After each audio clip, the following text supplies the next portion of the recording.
Tenant fraud isn't a rare risk. It's a guarantee if you rent properties long enough. The only question is, will you catch it before it costs you thousands? Welcome to Strategy Saturday. I'm Charles Carillo, and today we're breaking down how to spot and minimize tenant fraud. It's one of the biggest challenges that landlords face, and the key is knowing the warning signs before you hand over the keys. So let's get started. So since COVID, the amount of tenant fraud has skyrocketed, and this is an episode I've been thinking about making for years. And after reading an article by MRI Software, it reminded me of the significant impact of tenant fraud. And this article states that 9 out of 10 property managers on their platform have experienced tenant fraud, and I actually feel this is low. Personally, I believe that if you've been a multifamily landlord for 5 years or more and have rented to 10 or more tenants, the chances are that you have experienced some level of tenant fraud is guaranteed. Now, I break down tenant fraud into 2 buckets: pre-move-in fraud and then post-move-in fraud. So our goal as property managers and landlords is to identify tenant fraud as soon as possible during the screening process. So let's start with pre-move-in tenant fraud. Number 1 are fake documents. So applicants may submit fake pay stubs, bank statements, tax returns, and employment letters under the guise of demonstrating financial stability. And to verify this, simply ask for multiple months and look between them. I personally would have them emailed to us, and over the years, I've realized it's very easy to fake one pay stub or one bank statement. But when you start asking for 2 or 3, it becomes much more difficult to format them the same. And we actually save all the fake documents we receive in a file, and we share it with new team members so they can really start noticing it themselves when these documents appear. Number 2 is employment and income fraud. So applicants could list an employer at income that is inaccurate. And the first step is to verify that the company is real. And to do this, you research the company online, you call the numbers listed on their website, not on the application, the Google listing, and any other online review websites, and call different numbers and speak to multiple people on different days. Possibly utilize a third-party payroll verification service. This is something a little bit more difficult because some potential tenants that are legitimate might have issues verifying their payroll. So you have to know that you might upset your tenants because they have to verify it, and if they have issues doing it, you might lose a possibly good tenant. But so this is just one of the things you have to keep in mind when you're utilizing any type of third party for verifying a payroll. Number 3 is identity fraud. So applicants who have stolen another identity, and you ensure you run all the necessary checks and do not accept a criminal background check, credit check from a tenant themselves. Some say, oh, I just ran one, you can just have it. And you want to confirm the background check pulls records from both state and federal agencies. Verify the tenant ID with the motor vehicle department.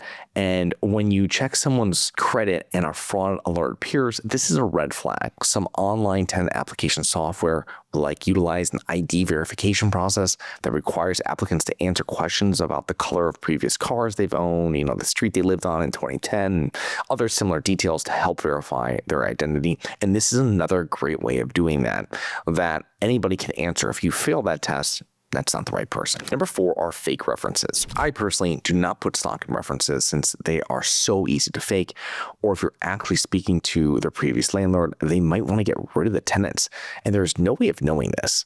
So just keep that in mind. I personally have never called a reference when it comes to vetting a tenant just for this reason. So let's talk about some red flags. So fraud alerts when checking credit. Applicant does not want to speak on the phone or meet in person, and the easiest way to weed out bad or fraudulent applicants is to get them on the phone as soon as possible. It takes only a few minutes, and most fraudsters are going to avoid the phone. They're going to want to keep on talking. They're going to talk online. They don't want to see you face to face. They don't want to look at the unit. They're trying to avoid any contact. Once you get a fraudster on the phone and they start talking, you're going to be able to weed out anything. And I've had people just hang up on me. And this means that you've just done it successfully. That's 100% true, that you do not want this person renting from you. Unrealistic urgency. If the tenants have an urgent need to move in immediately, and even if they are legitimate, why do they need to leave their current apartment so fast? And this is unrealistic urgency is with any type of scam, really. If someone's pushing something, you just have to kind of put on the brakes. And if they want you to invest in something, they want you to pay something, they want to move in somewhere, you just have to kind of put the brakes on and see exactly what's going on. Inconsistencies or conflicting information with their documents or their story. So if they're sending you something, if the names aren't matching, if they're using someone else's name as a different boss or manager, this is stuff that you want to take note of, and you'll pick this up much easier easier on the phone call. It's much harder to have all your ducks lined up on the call versus if they write the email and then they review it over and over before sending it to you to make sure everything, all the fraudulent information is correct.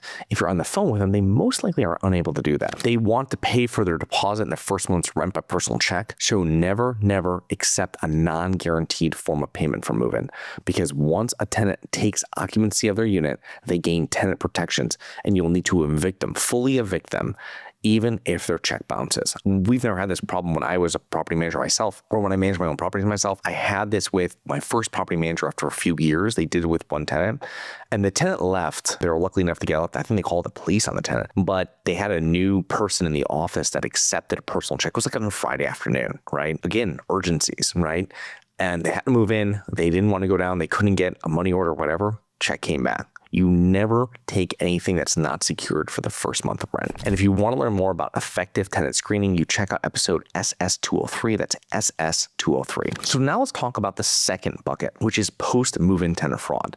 And this is probably where a lot of people that are landlords are going to see this first before they see the pre-move-in fraud. This is illegal subletting. So with the growth of online rental platforms, illegal subletting has become a more common occurrence. Additionally, a fraudster could move in and then sublet the property to an unsuspecting subtenant posing as the owner. So now you have two people that you have someone that initially their information was stolen for the fraudster to actually rent the property illegally. And now on the other hand, now you have someone, a new tenant that you don't even know, you didn't even rent to, that's now at the property too. So now you have multiple parties. You have to verify that this isn't happening. And obviously all these are going to be parts of your lease too. Number two is illegal roommates. So illegal roommates don't sound like fraud, but it definitely is.